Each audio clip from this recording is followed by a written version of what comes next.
Ever get that feeling? Your phone starts lagging, maybe your washing machine breaks down, like almost immediately after the warranty is up. Oh, yeah. It's uncanny sometimes, isn't it? That feeling that maybe it wasn't just bad luck. Exactly, and you're not alone if you've thought that. Today, we're diving deep into this whole idea of planned obsolescence. And crucially, push back against it, this growing right to repair movement. So, planned obsolescence. It sounds a bit sinister. What exactly are we talking about here? Well, fundamentally, it's a strategy. Manufacturers design products with an intentionally limited lifespan. Limited how? Like they just build them poorly. Sometimes, yeah, that's part of it, what we call physical obsolescence. Components might just wear out quicker than they really need to. Think of like non-replaceable batteries that degrade fast. Okay, that makes sense. But there are other types too. There's technological obsolescence. Your old device just can't run the new software, or it's incompatible with newer hardware. Right, like trying to get the latest iOS on an ancient iPhone. It just won't work, or it grinds to a halt. Precisely. Then there's perceived obsolescence.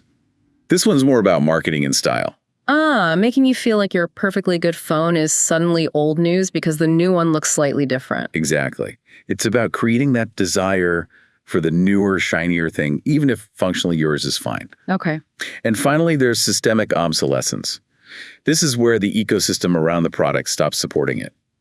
Maybe the company halts software updates or shuts down online services needed for it to work fully. Like with some older smart TVs or game consoles, maybe? Yeah, exactly. The hardware might be okay, but without the support, it becomes, well, obsolete. It really does feel like a cycle sometimes. This whole idea, though, designing things not to last, is this a new phenomenon, a tech thing? Oh, not at all. The term itself got popular around the 1920s, but the concept is even older. Really? How so? Well, the classic example, the one everyone points to, is the Phoebus Cartel back in 1924. Phoebus Cartel, what was that? It was this agreement between the major light bulb manufacturers at the time, Philips, Osram, GE. Okay. And they literally agreed formally to reduce the lifespan of their light bulbs from around 2,500 hours down to just 1,000. Get out. Why would they do that? Simple. To sell more light bulbs. If bulbs grow out faster, people have to buy replacements more often. Pure economics. Wow. That's pretty blatant. It is. And interestingly, later, during the Great Depression in the 30s, some people actually floated planned obsolescence as a potential solution. A solution? How? The thinking was, well, if things break down faster, people will buy more stuff, and that constant purchasing could stimulate the economy. Huh. That's a tricky argument, isn't it? Sort of forcing consumption. It's definitely controversial. Then in the 1950s, you had this industrial designer, Brooks Stevens, who was very upfront about it. What did he say? He described it as instilling in the buyer the desire to own something a little newer, a little better, a little sooner than necessary. So basically admitting it's about creating desire, not just meeting a need. Pretty much. It sets the stage for a lot of what we see today. Yeah, you mentioned batteries. Yeah, the Apple Batterygate thing back in 2017 is a huge example. Oh, I remember that. They admitted slowing down older iPhones, right? They did. Their stated reason was to prevent unexpected shutdowns on phones with aging batteries. Right. But for a lot of users, it felt suspiciously like a nudge to upgrade just as the new models were coming out. It caused a massive backlash, lawsuits. Yeah, the timing felt convenient, didn't it? What else? Printers. Printer ink is a classic. Ugh, don't get me started. The cartridges that say they're empty when you know there's ink left. Exactly. Many cartridges have chips that track usage or even have like an expiry date coded in. Once that limit is reached, boom, printer stops working. Even if there's ink physically still in there. Yep. It forces you to buy a new, often expensive cartridge. And smart TVs, as we touched on. They often become incredibly slow or lose app support after just a few years because the manufacturer stops updating the software. So the screen is fine, the hardware is mostly okay, but it's the software that bricks it, essentially. Often, yes. The hardware can't keep up with newer demands, or the company just decides it's not worth supporting anymore. Upgrade time. Okay, so stepping back, why? Why do companies go down this route? Is it purely about greed? Well, profit maximization is definitely the big one.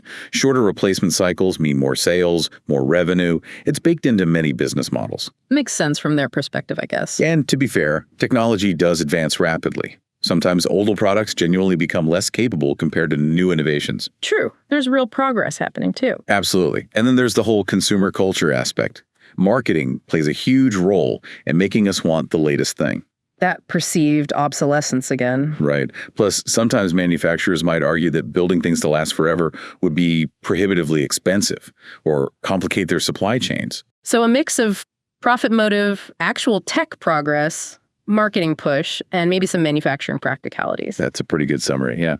Okay, so given all this, it kind of makes sense that people would start pushing back, right? This right to repair movement you mentioned. Exactly. It's gained a lot of steam. Yeah. At its core, it's about consumers and independent repair shops, too, demanding the ability to actually fix the stuff they own. Instead of being forced to go back to the manufacturer or just throw it away? Precisely.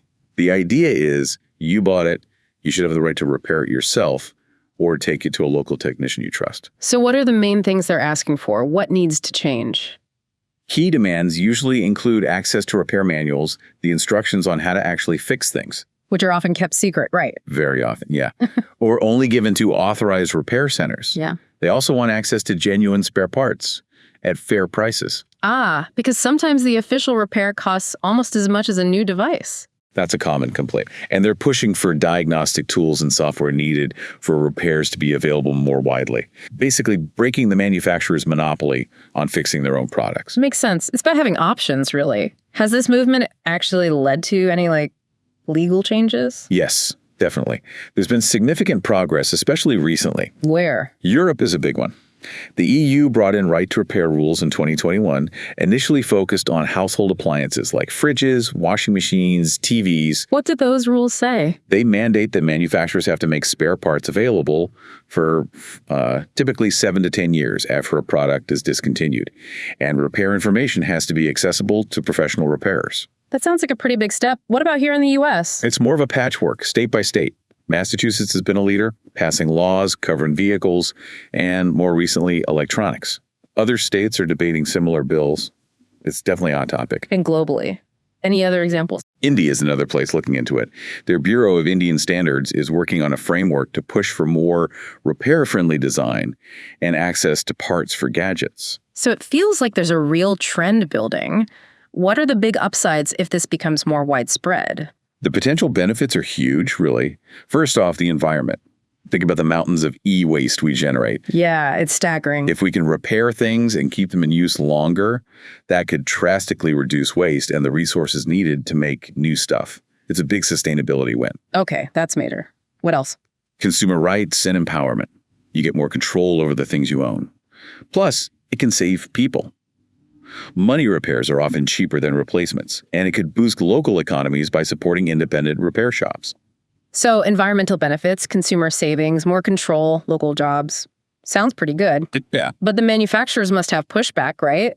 What are their arguments against it? Oh, absolutely. They have several main points. One big one is intellectual property. How so? They argue that providing detailed repair manuals and access to parts could expose their proprietary designs and trade secrets, potentially helping counterfeiters or competitors. Okay, I can see the concern there. They also raise safety issues, especially with complex electronics like smartphones or things with lithium-ion batteries. Right, you don't want someone doing a botched repair that makes the device unsafe. Exactly.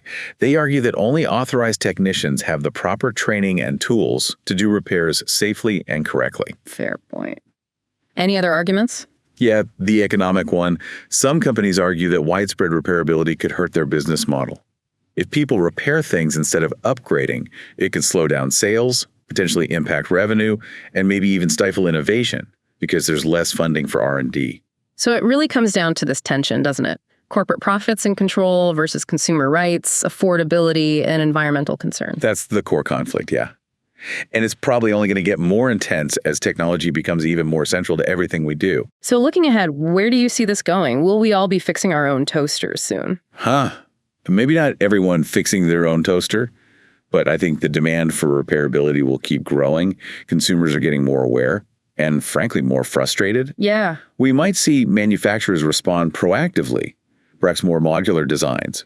Imagine phones or laptops where you could easily swap out the battery or upgrade the camera without replacing the whole thing. That sounds amazing. Like Legos for your tech. Kind of, yeah. It requires a shift in design philosophy, but it's possible. Ultimately, though, we'll likely need more robust policies, probably on a global scale. Policies that do what? That strike a balance, protecting legitimate intellectual property rights, ensuring safety, but also firmly establishing consumers' rights to repair the products they've paid for. It's about finding that sweet spot for a more sustainable, equitable tech future. This has been really fascinating. It connects so many dots, the economy, the environment, just our daily frustrations with gadgets. It really does touch on a lot, doesn't it? It's not just a tech nerd issue. It affects everyone. Definitely makes you stop and think, next time something breaks, do I automatically replace it, or should I at least look into getting it fixed? Is that even an option? That's the crucial question, isn't it? And hopefully it becomes an easier question to answer positively in the future. Well, thanks so much for walking us through all that. Really appreciate the insights. My pleasure. It's an important conversation to have. And thank you all for tuning into this deep dive. We hope it's given you some food for thought about the devices in your life and the systems behind them. Maybe consider what's one thing you own that you wish was easier to repair. Until next time.